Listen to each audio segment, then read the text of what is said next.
দিন দিন বাড়ছে রাজধানীর বিভিন্ন এলাকার গ্যাস সংকট। অধিকাংশ স্থানে বেশিরভাগ সময় মিলছে না গ্যাস।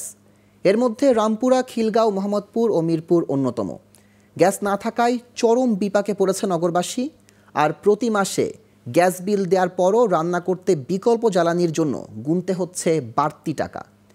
এদিকে তিতাস গ্যাস কর্তৃপক্ষ বলছে এলএনজি টার্মিনাল মেরামতের কারণে কমেছে গ্যাস সরবরাহ। এতে কিছু এলাকায় তৈরি হয়েছে গ্যাসের তীব্র সংকট। বিস্তারিত জানাচ্ছেন আঞ্জাম খালেক। রাজধানীর খিলগাঁওয়ের বাসিন্দা মুক্তা বিশ্বাস স্বামী সন্তানদের জন্য দুপুরের খাবার তৈরিতে সব আয়োজন নিয়ে বসে আছেন, কিন্তু চুলা জ্বলছে না, কারণ নেই গ্যাস, তাই রান্না করতে পারছেন না। এ বিড়ম্বনা যেন নিত্যদিনের সঙ্গী।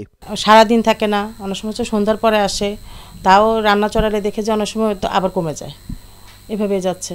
তো আমাদের ভরসা হচ্ছে ইন্ডাকশন, রাইস কুকার, মানে ধরেন ইন্ডাকশন না হলে অথবা আমাদের সকালে চাটা অনেক সময় জোটে না। তার মতো ভোগান্তির শিকার ঢাকা ও আশপাশের এলাকার কয়েক লাখ পরিবার। আর প্রতি বছর শীত এলে রাজধানীতে বাড়ে গ্যাস সংকট।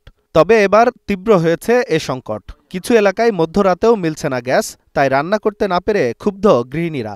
এখন তো শীতের দিন, মনে করেন ওই গরম করে খাওয়া যায় না। তরকারি রান্না করতে গেলে তরকারি মনে করেন বলা খায় না, ফানসা লাগে, খাইতে ভালো লাগে না। এই যে রান্না করতে পারি না সময় মতো, ছেলে মেয়েদের খাওয়াইতে পারি না। তিতাস কর্তৃপক্ষ বলছে এলএনজি টার্মিনাল মেরামতের কারণে দৈনিক ৩০ কোটি ঘনফুট গ্যাস সরবরাহ কমে যাওয়ায় সংকট বেড়েছে। এতে বেশি ভোগান্তিতে পড়েছেন রামপুরা, বনশ্রী, খিলগাঁও, মোহাম্মদপুর, ধানমন্ডি ও মিরপুরের বাসিন্দারা। আমাদের আশেপাশে যে বাসাবো, খিলগাঁও, তারপরে মাদারটেক, তারপরে মুগদা, সব জায়গায় কম বেশি গ্যাসের অনেক সমস্যা আছে। গ্যাসের সমস্যা বলতে গেলে সকালে আমরা রান্না তো করতেই পারি না, আর হচ্ছে আপনার সকালে নাস্তা না খেয়ে অফিসে যেতে হয়।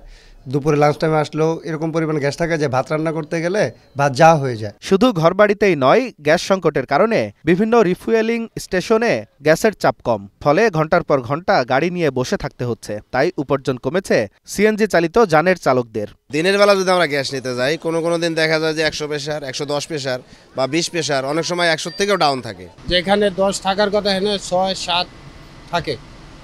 এই জন্য 1 ঘন্টা চালায় 20 মিনিট 25 মিনিট উড়ে আবার ছাড়তে হয়, মানে লাইনটা ক্লিয়ার না। এ বিষয়ে তিতাস গ্যাসের মহাব্যবস্থাপক জানান, রাজধানীর গ্যাস সংকট সমাধানে দ্রুত ব্যবস্থা নেওয়া হচ্ছে।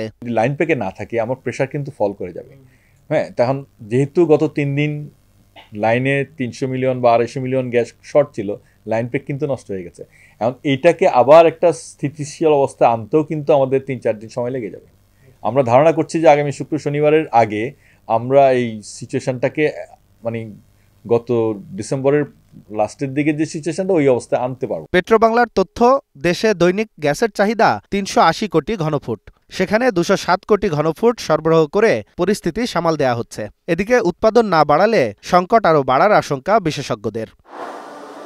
আঞ্জাম খালেক, গ্লোবাল টেলিভিশন, ঢাকা।